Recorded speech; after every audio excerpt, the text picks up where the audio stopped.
Hello everybody and welcome back to the Fortress of Solitude. Today we're going to be checking out a Batman issue 146 by Chip Zdarsky and Jorge Jimenez. Dark Prisons continues this issue as Zdarsky cracks his story wide open and ties everything together in a neat little bow as Blackgate Warden Daniel Capio regales Bruce with the story of Joker's years in the making plan. Beginning back when the Joker first saw Zur-En-Arrh, something which was covered in a backup story by Zdarsky a few issues ago.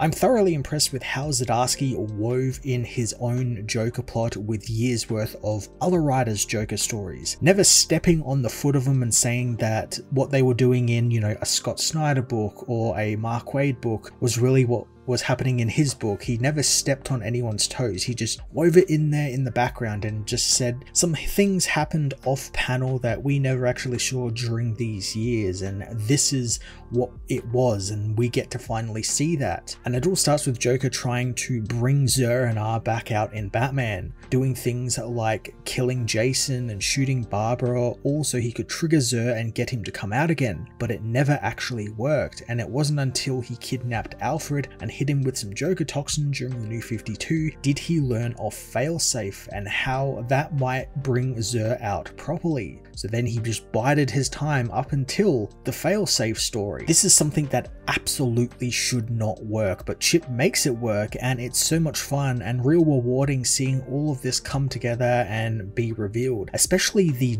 Penguin stuff near the start of this issue. I had no idea that he was going to bring back the Penguin stuff he did right at the beginning of his run on this book, and here it's revealed that the Joker set everything into motion with the Penguin and forced the Penguin to pretend to die and fake his death so that Failsafe would be activated. It's literally insane how Chip was able to juggle all of this and make sense of it all and have it all track. While in his cell at Blackgate, Bruce decides it's time to break out of prison and uses the memories Zur left behind in his head to figure out how to destroy Failsafe's robots guarding him, using Punchline's arrival in the prison to stage a breakout. But thanks to Punchline's unpredictable nature, a full-scale riot explodes across the prison.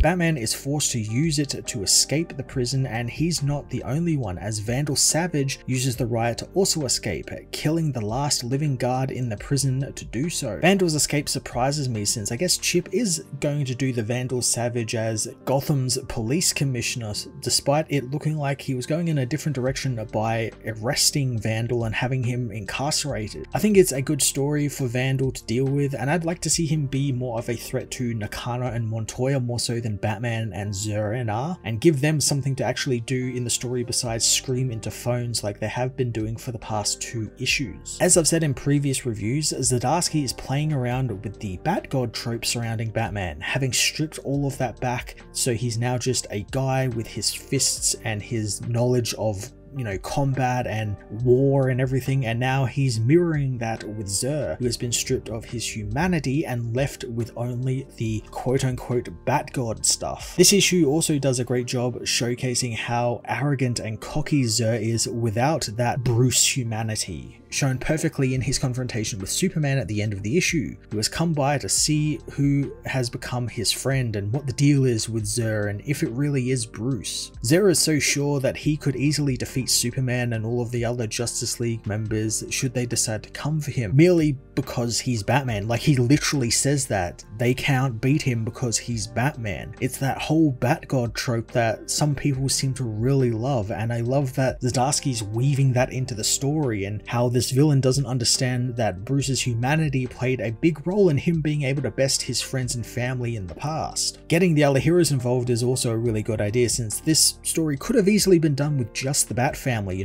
keeping it in the family sort of thing, but getting people like Superman and Wonder Woman and Flash all involved is another great piece of what makes Bruce human. It's that human element. He has friends, he has family, he has people who care about him. Zur has none of that, and he can't understand that, and he can't understand that having all of that is what makes Bruce Batman and what gives him that drive, that family. It's so good because Zdarsky doesn't hide the fact that it's so simple to understand that this is what makes Batman Batman, that humanity, but Zod just can't seem to understand that and just sees it as a weakness. And in that regards, it's also kind of a meta commentary on some fans who think that, you know, Batman should be alone and he should be working by himself with no connections to anyone else and not have a Robin and just be, you know, dark and brooding and all that sort of stuff. And it's just so cool seeing all of this on display here and have it just be laid out so simply as well. So Bruce manages to escape the prison, and instead of going for help, he of course goes it alone, knowing that Failsafe will have his communications tapped and he can't afford people like Superman getting involved and getting hurt. So he decides to leave Gotham in order to take stock of what he has, which is really just himself. While he does that, Damian discovers Zur's plan, which is to use Amazo robots as his own personal army to combat crime in Gotham. Damian is beginning to come around to the idea that this person may not be his father, especially when Zur starts causing everyday people to fear the Batman and what he means. The Amazo plot, along with Zur's meeting with Superman at the spot where they first met all those years ago, is some fantastic pulls from Mark Waid's recent World's Finest book, as the Amazo we saw in that book was undergoing some big upgrades, and here we have kind of fallout from that, as these are Amazo 3.0s, the newest model. And I have no doubt Zdarsky is building to something, maybe with Zur transferring his mind into one of those bodies, since they can copy superpowers and would make him even stronger and even harder to kill. I definitely see that happening, and I just like the fact that Zdarsky is building off what